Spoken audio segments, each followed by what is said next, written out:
श्री जानकी वल्लभो विजयते। रामायण के अरण्यकांड के 46वें सर्ग में परिव्राजक के रूप में अर्थात सन्यासी के रूप में आए हुए रावण और सीता का संवाद है। इस संवाद के माध्यम से हम स्त्रियों के प्रति दुष्ट पुरुष के आचरण को कुछ समझ सकते हैं। तया परुष मुक्तस्तु कुपितो राघवानुज स विकांचन भृशम रामम प्रतस्थे न चिरादिव। सीता के द्वारा कठोर वचन कहे जाने पर कुपितः राघवानुज, क्रोधित राघव के छोटे भाई अर्थात लक्ष्मण, रामम भृशम विकांचन, राम को अत्यधिक चाहते हुए रामम नचिरादिव प्रतस्थे, शीघ्र ही राम के पास चले गए या राम की खोज में चले गए। तदा साद्य दशग्रीवः क्षिप्रमंतर्मास्थितः अभिचक्राम वैदेहीं परिव्राजकरूपधृक्। उसके बाद जब सोना हो गया, राम पहले ही चले गए थे, लक्ष्मण भी चले गए, तो उस प्रकार का परिवेश पाकर के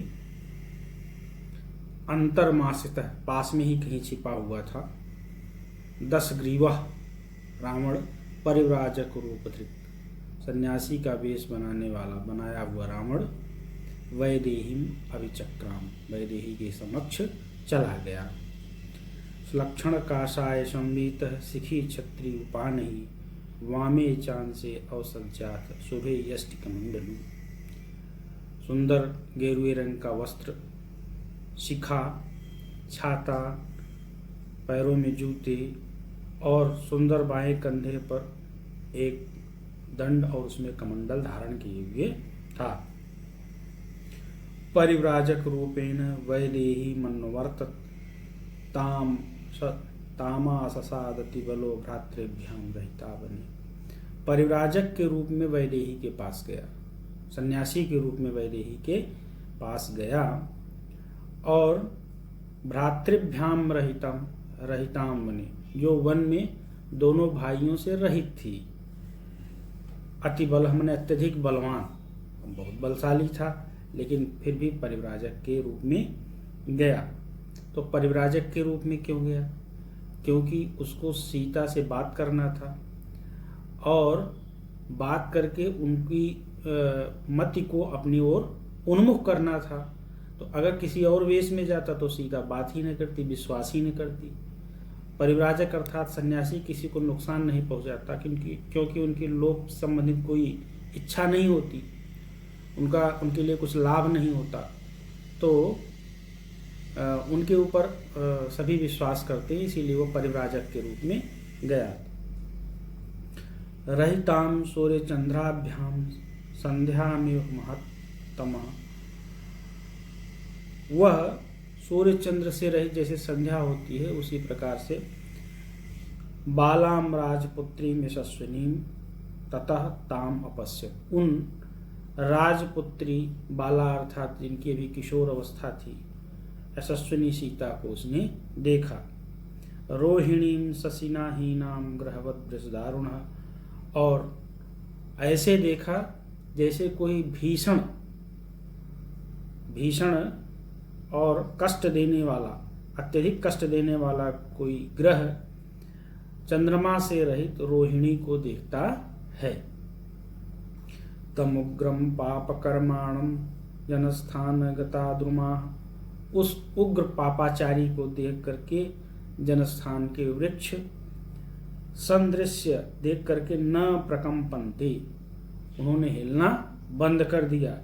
न प्रवाति च मारुतः, और वायु ने भी चलना बंद कर दिया, बहना बंद कर दिया। शीघ्र सोताश्च तम दृष्ट्वा वीक्षन्तम रक्तलोचनम, और गोदावरी नदी तम रक्तलोचनम वीक्षन्तम, उस लाल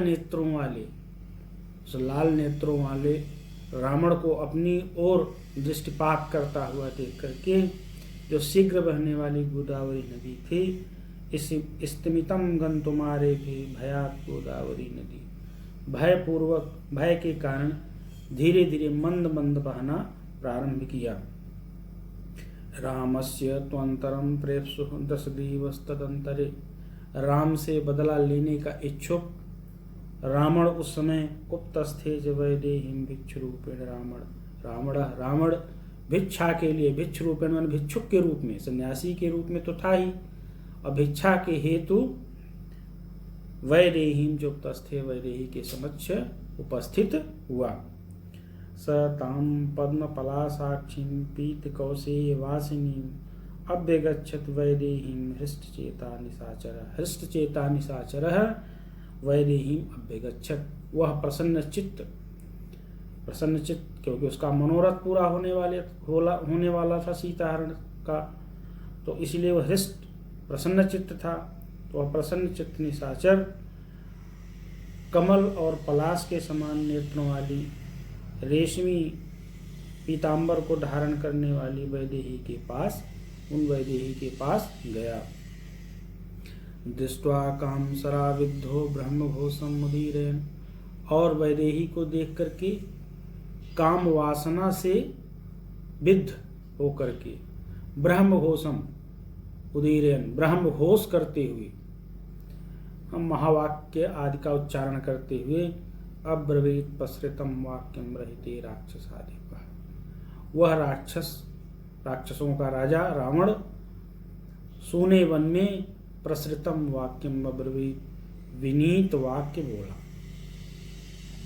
तो एक पहचान तो यही है कि दुष्ट पुरुष होते हैं, उनकी वाणी और उनके आचरण और उनका जो हृदयगत भाव होता है उसमें कोई मेल नहीं था। रावण हृदय में तो अत्यंत क्रूर भाव धारण किया हुआ था, उसका संकल्प अत्यंत क्रूर था कि मैं सीता को हर लाऊंगा, और वेश सन्यासी का बनाया, और वाणी कैसी बोल रहा है, विनम्र वाणी बोल रहा है। ताम उत्तमाम त्रिलोकानाम पद्महीनामेव श्रियम। उन उत्तमाम त्रिलोकानाम, तीनों लोकों में उत्तम और कमल से रहित लक्ष्मी के समान बिभ्राजमानाम वपुषा, शरीर से सुशोभित होती हुई रावण प्रशंसः, रावण ने उनकी प्रशंसा की। अब चूंकि उसके हृदय में तो काम वासना जागृत हो चुकी थी, इसीलिए उनके रूप सौंदर्य और शरीर के सौंदर्य की उसने प्रशंसा की। रौप्य कांचन वर्णाभे पीत कोशेयवासी कमला नाम शुभाम मालाम पद्मनीव च विभृति। उत्तम स्वर्ण के समान वर्ण वाली, पीले रंग का रेशमी वस्त्र धारण करने वाली, और कमला नाम शुभाम मालाम, कमलों के सुंदर माला को धारण करती हुई सी पद्मिनी के समान सुशोभित हो रही हैं। उनके सीता जी के अंगों की तुलना कमलों के माला से की। ह्रीः श्रीः कीर्ति शुभा लक्ष्मी रप्सरा वा शुभानने। हे शुभानने, तुम ह्रीः अर्थात लज्जा स्वरूपा हो, श्री वैभव स्वरूपा हो, कीर्ति यश स्वरूपा हो, अथवा सुंदर लक्ष्मी अथवा अप्सरा हो, भूतिर्वा तुम ऐश्वर्य हो, वरारोहे हे वरारोहे, रतिर्वा स्वैरचारिणी अथवा तुम कामदेव की इच्छा अनुसार विचरण करने वाली पत्नी रति हो। नैवम रूपा मया नारी दृष्ट पूर्वा महीतले। मैंने इस प्रकार की नारी, इस प्रकार की सुंदर स्त्री धरती तल पर पहले कभी नहीं देखी। रूपमग्रम च लोकेषु, समस्त लोकों में जिनका रूप अग्रणी है, सौ कुमार्यम वयश्चिते, और तुम्हारी सुकुमारता और तुम्हारी जो वयश्च जो अवस्था है, ये तीनों लोकों में अग्रणी है। अब इस प्रकार से उनके शरीर की शारीरिक सौंदर्य की प्रशंसा की, और प्रशंसा करने के बाद फिर उनके मन में असंतोष उत्पन्न कर रहा है कि आप इतनी सुंदर हो, रूपवती हो, उसके बाद भी वन में निवास करने का क्या कारण है। इह वासश्च कांतारे चित्त उन्माथेत में, और तुम्हारा इस प्रकार से इस वन में रहना मेरे चित्त को मथित कर रहा है। अर्थात मैं बहुत व्यथित हूँ कि आप जैसी स्त्री इस वन में निवास करती है। सा प्रतिक्राम, इसलिए लौट जाओ। भद्रम ते, तुम्हारा कल्याण हो। न तुम वस्तु में हारहस, तुम यहाँ रहने के योग्य नहीं हो। राक्षसानाम मयम वासो घोराणाम कामरूपिणाम, क्योंकि यहाँ पर भयानक इच्छाधारी राक्षसों का निवास स्थान है। प्रसादाग्राणि रम्याणि नगरोपवनानि च संपन्नानि सुगंधीनि युक्तान्याचरतुम त्वया, और तुम संपन्न नगरों में और सुंदर सुगंधित उपवनों में रहने के योग्य हो। तुम्हारे लिए जंगल नहीं है। वरम माल्यम वरम गंधम वरम वस्त्रम च शोभने भर्तारम च वरम मन्ये त्वजुक्त अस्त्यक्षणे। हे श्यामल नेत्रों वाली, तुम्हारे लिए श्रेष्ठ माला, श्रेष्ठ गंध, श्रेष्ठ वस्त्र, श्रेष्ठ पति, ये सब उपयुक्त हैं। तुम्हारे लिए जंगल उपयुक्त नहीं है। इस प्रकार से नाना प्रकार से उनके मन में असंतोष उत्पन्न किया। का तुम भवस रुद्राणाम वरताम वा शुचिस्मिते, हे शुचिस्मिते, का तुम भवस, तुम कौन हो, रुद्राणाम, रुद्रों की, मरुताम वा, अथवा मरुतों की, वसुनाम वा, अथवा वसुओं की, देवता प्रतिभासि, तुम मुझे देवी प्रतीत हो रही हो। नेह गच्छन्ति गंधर्वा न देवा न किन्नरा, यहाँ पर न तो देवता ने गंधर्व रहते हैं, न देवता रहते हैं, न किन्नर रहते हैं। राक्षसानाम वयम वास कथम तुम यहाँ गता, यह राक्षसों का निवास स्थान है, तुम यहाँ पर क्यों आई हुई हो। यह शाखा मृगा सिंहा दीप व्याघ्र मृगाह, यहाँ पर बंदर, सिंह, चीते, व्याघ्र, मृग, भेड़िए और रिक्षाह, भालू, तरक्षवः, कंकाह, कथम तेभ्यो न बिभ्यसे, और शेर, कंकाह माने गिद्ध इत्यादि पक्षी रहते हैं, क्या तुम्हें उनसे डर नहीं लगता। मदान्वितानाम घोराणाम कुंजराणाम तरस्सुनाम, यहाँ वन में मदमत्त बलशाली भयंकर हाथी रहते हैं। कथम मे का महारण्य न विभेषि वरानने, हे वरानने, अकेली इस महान जंगल में रहती हुई कथम न विवेश, क्या तुम्हें डर नहीं लगता। काशी, तुम कौन हो, कस्य माने किसकी हो, कुतश्च तुम, किम निमित्तम च दंडकान, और कहाँ से, किस कारण से दंडक वन में एकाचरस अकेली रहती हो। कल्याणी, हे कल्याणी, घोरान राक्षस सेवितान, यह दंडक वन घोर राक्षसों के द्वारा सेवित है, अर्थात यहाँ पर भयंकर राक्षस रहते हैं। इति प्रशस्ता वैदेही रावणेन महात्मना, अब जो महान आत्मा का रूप बनाया था उस रावण के द्वारा इस प्रकार वैदेही अर्थात सीता की प्रशंसा की गई।